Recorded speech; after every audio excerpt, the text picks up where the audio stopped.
ताला ने हमें उनकी सोहबत से बचा लिया। तो ये एक तरफ ज़िक्र है। लेकिन जो आराफ के लोग हैं, वो जब ये देखेंगे कि तो वो शुक्र अदा करेंगे कि हम जहन्नुम में शामिल नहीं हुए, और वो अल्लाह से दुआ करेंगे कि अल्लाह ताला तेरी रहमत किसी दिन हम पर हावी हो जाए और आपकी रहमत से हम जन्नत में दाखिल कर दिए जाए। तो इसको इस सूरा का नाम करार दिया गया उस ग्रोह के तस्करे का, यहाँ पे रख के बताया मुझे और आपको क्या किया है, जहन्नुमियों से बचो और जन्नती वाले बनने की कोशिश करो, तुम्हारे मस्बत पहलू ज्यादा हो, इसकी तरफ गौर फिक्र करो, ना कि सिर्फ इस तहकीक में पड़ जाओ कि असहाबे अराफ कौन थे, उनका मुकाम क्या होगा, वो कितने होंगे, और इस तरह के जो सवालात आप देखेंगे। इसके बजाय हमें फिक्र ये करनी चाहिए कि हमारे इतने मुस्बत पहलू हावी हों कि हम जन्नती बने और हम जहन्नुम से बच जाएं। और वो बीच का जो वेटिंग पीरियड है कि जब पता ही नहीं कि जहन्नुम में जाना है जन्नत में जाना है, उससे अल्लाह हमें महफूज रखे। हमें दुआ करनी चाहिए कि अल्लाह अपने जन्नत में हमें दाखिल फरमा दे। उसके बाद अल्लाह सुब्हान तआला ने जो ये एक पिक्चर रिप्रेजेंटेशन है कि एक कोई ऐसी मंजिल ऊंचाई के ऊपर जिसमें एक तरफ आग की लपटें आ रही हों और दूसरी तरफ जन्नत की खुशबू आ रही हों। आप अपने दिल से पूछें कि आप किधर जाना चाहेंगे। उसके बाद प्यारे भाइयों, मेरे सामने जो आयत और रखी गई है वो 51 और 50 और 51 आयात हैं। इसमें अल्लाह ने कहा है दीन को खेल ना बनाओ। दीन को हमारे यहाँ खेल बनाया जा रहा है, और वो दीन को नाम के ऊपर तशद्दुद होता है, दीन के नाम के ऊपर रात को बेचा जाता है। इस बुरी चीज का जिक्र खसूसी तौर से फरमाया, अल्लज़ीना तखज़ू दीनहुम लहवन व लाइबा, यानी बेफिक्री, सारे गलत काम हो रहे हैं और हम सिर्फ इस बात के ऊपर इक्तफा किए बैठे हैं कि हमने तो नमाज पढ़ ली, हमने रोजा रख लिया। ये लहव और लाइब बनाना है खेल को, कि दुनिया के अंदर जुल्म हो रहा हो, दुनिया के अंदर बेफाहशी फैल रही हो, दुनिया के अंदर कुफ्र और इस्यान हो, लेकिन लोग महदूद हो के मस्जिद और मेहराब के अंदर अपने आप को समझेंगे हमने हक अदा कर दिया। ये दीन को मजाक बनाना है। हम उम्मत वसत हैं, हम खैर उम्मत हैं, हम अमर बिल मारूफ और नहीं अनिल मुनकर की उम्मत हैं। हमें वो काम अंजाम देना होगा। इसलिए अल्लाह ने इसको खसूसी तौर से जिक्र फरमाया कि दीन को खेल ना बनाओ। उसके बाद प्यारे भाइयों, मेरे लिए और आपके लिए जो अगली आयात आ रही हैं 52 से लेके 58 तक, इसमें अल्लाह सुब्हान तआला ने रिसालत को तशबीह दी है बारिश से। जब बारिश होती है, जमीन के ऊपर बरसती है, तो हर तरफ हरियाली निकल आती है। रिसालत की भी मिसाल ये दी गई है कि दुनिया के अंदर अंधेरा था, लोग बदअकीदगी का शिकार हो गए थे। अब अल्लाह सुब्हान तआला ने ये रिसालत भेज के नबी करीम अलैहिस्सलाम की नेमत दुनिया के अंदर भेज के लोगों को हिदायत का सामान पैदा कर दिया है। वो इससे फायदा उठाएं। जिस तरह बारिश जमीन को फायदा देती है, इसी तरह रिसालत जो है इंसानियत को फायदा देती है। लेकिन कितने नाशुक्र लोग होंगे वो कि उनके पास नबी की तालीमात पहुंचे, दावत पहुंचे, लेकिन वो बातिल तरीकों हुई के ऊपर चलते रहें। चुनाचे ये बात है। और एक ये कि हुक्म और कानून सिर्फ अल्लाह ही का चलेगा। उसके बाद जो हमारे सामने आयत आ रही हैं 59 से लेके 64 तक, अब यहां से लेके 5 अक़वाम का जिक्र है। और उसमें सबसे पहले कौम नूह का जिक्र किया गया कि हजरत आदम अलैहिस्सलाम के बाद नूह अलैहिस्सलाम का वो दौर था जिसके अंदर बुराइयां फैलने लगी, और नूह अलैहिस्सलाम को मबूस फरमाया गया और वो अपनी कौम को जाके 950 साल तक दावत और तबलीग का काम करते रहे सब्र के साथ। और उसके बाद उनका यहाँ जिक्र करने के बाद अल्लाह सुब्हान तआला ने फरमाया कि जब उनकी कौम के ऊपर हुज्जत तमाम हो गई, नबी ने हाथ उठा दिए कि अल्लाह ताला इस कौम को गर्क कर दीजिए। उसके बाद अल्लाह सुब्हान ताला का वादा पूरा हुआ और जालिम लोग गर्क हुए। मक्का के लोगों को यह किस्सा इसलिए सुनाया जा रहा है कि हमारा नबी सब्र के साथ काम किए जा रहा है, लेकिन अगर उसके हाथ उठ गए और हमारी हिकमत में ये फैसला हो गया कि अब तुम्हें तबाह करना है, तो ये तुम्हारे लिए नुकसानदेह होगा। नूह अलैहिस्सलाम की कौम तकब्बुर करती थी, अपने नबी का हुक्म नहीं मानती थी, वो तबाह हो गई, तुम भी तबाह हो जाओगे। ये एक बड़ा वाज़ेह पैगाम है और मेरे और आपके लिए आज भी है ये।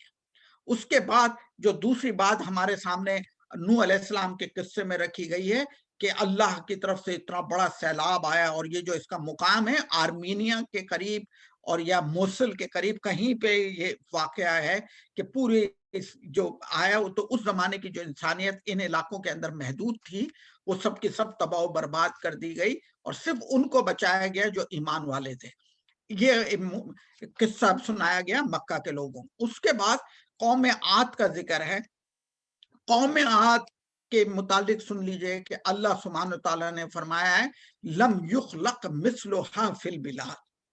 بڑی طاقتور قوم تھی, اتنی طاقتور قوم تھی جیسے کھجور کے تنے ہوتے ہیں لمبے لمبے 60 فیٹ 60 فیٹ. یہ حدیث کے الفاظ ہیں کہ ان کی جو قد و قامت تھی ہر شخص ان سے چیزیں عمارتیں اور بلڈنگیں نیچے ہوتی تھی, بڑے لمبے قد کے اور بڑے طاقتور تھے.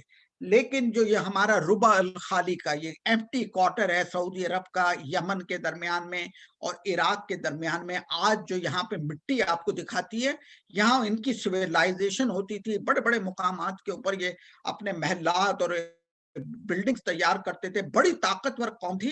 لیکن جب اللہ کا فیصلہ آیا تو یہ کھجور کے کھوکھلے تنے کی طرح ادھر سے ادھر بکھر گئے. اس طرح سے ان کو اللہ سبحانہ تعالیٰ نے ناپید کیا کہ آج دنیا میں ان کے کہیں آثار بھی نہیں ہیں. جو بڑی جگہ ملتی تھی, مقام ملتا تھا, وہاں محل بناتے تھے. آج دنیا کے اندر سوائے ان کی یہ مٹی جو پڑی ہوئی ہے ربع الخالی کے اندر, اس کے علاوہ کوئی چیز نہیں ہے. اور یہ وہ ایریا ہے کہ جس کے اندر کوئی چیز اگ نہیں سکتی. اب اس کے بعد اللہ سبحانہ و تعالیٰ نے ہمیں جن چیزوں کا ذکر کیا ہے, میں ذرا چارج کر لگا دوں.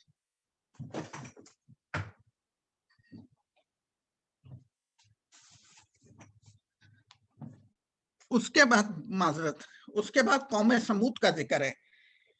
پیارے بھائیوں, یہ جتنے قصے آئے ہیں سورہ اعراف میں یہ عرب کے ہیں, یہ مکہ کے قریب کے ہیں, یہ قریش کو سنائے جا رہے ہیں, ان لوگوں کو سنائے جا رہے ہیں جو اللہ کے نبی علیہ الصلوۃ والسلام کے پہلے مخاطبین ہیں, ان کو سنائے جا رہے ہیں. چنانچہ قوم سمود کا یہاں پہ ذکر کیا گیا اور صالح علیہ السلام اور ان کی اونٹنی کا معجزہ دکھایا گیا. آپ اور میں جب کبھی موقع ملے تو یہ مدائن صالح کے اندر آج بھی ان کی شاندار سویلائزیشن کی باقیات موجود ہیں.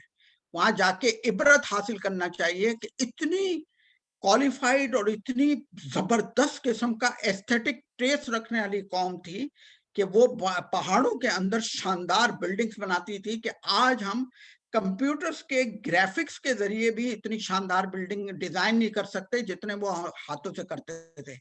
لیکن جب ان کے اوپر اللہ کی گرفت آئی, ان کے اوپر پکڑ آئی تو ان کو نیست و نابود کر دیا گیا. یہ باقیات یہ سارے کے سارے اقوام کے آثار آج دنیا کے اندر موجود ہیں اور ان کا تذکرہ قرآن مجید میں اسی لیے کیا گیا ہے کہ ان کے جب آثار کے اوپر سے گزرو تو عبرت پکڑو. اس کے بعد پیارے بھائیوں جو اگلی قوم کا ذکر ہے وہ قوم لوط علیہ السلام کا ذکر ہے. اگین ان کا ایریا بھی ہمارے بالکل قریب ہے, جارڈن کے اندر. یہ ان کے آج بھی وہ ڈیڈ سی موجود ہے کہ جہاں پہ اس قوم کو تباہ و برباد کیا گیا تھا. یہ بری فحاشی کے اندر کام میں پڑے ہوئے تھے. آپ اور میں سمجھ لیں یہ جو گیس کی یہ جو موومنٹ ہے اور یہ جو لیسبینز کی موومنٹ ہے دنیا کے اندر, LGBT اور یہ ساری چیزیں, یہ اللہ کے قہر کو دوبارہ پکار کے کہنا ہے کہ ہمیں تباہ و برباد کیا جائے. اب آپ اور مجھے پناہ مانگنی چاہیے.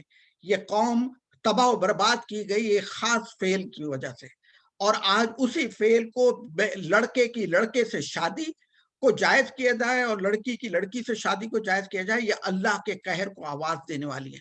تو صرف لوط علیہ السلام کا ذکر یہ نہیں ہے کہ کتابوں میں رہ گیا, بلکہ آج بھی ہمیں دعوت کا فرض ادا کرنا چاہیے. ہمیں جا کے بتانا چاہیے کہ یہ وہ تباہ حال بستیاں ہیں جنہوں نے اس فعل کو جائز کیا تھا, وہ تباہ ہوئی. تو آج اگر انسانیت کرے گی تو وہ بھی تباہ ہوگی. اس کے بعد اگلا جو ہمارے سامنے ذکر ہے اور آخری جو اقوام سابقہ کے اندر سے جن کو عرب کی اقوام کا ذکر کیا گیا وہ قوم شعیب کا قصہ ہے کہ وَلَا تَنْقُصُ الْمِكْيَالَ, تم لوگوں کو ان کے ناپ تول کے اندر ڈنڈی نہ مارو.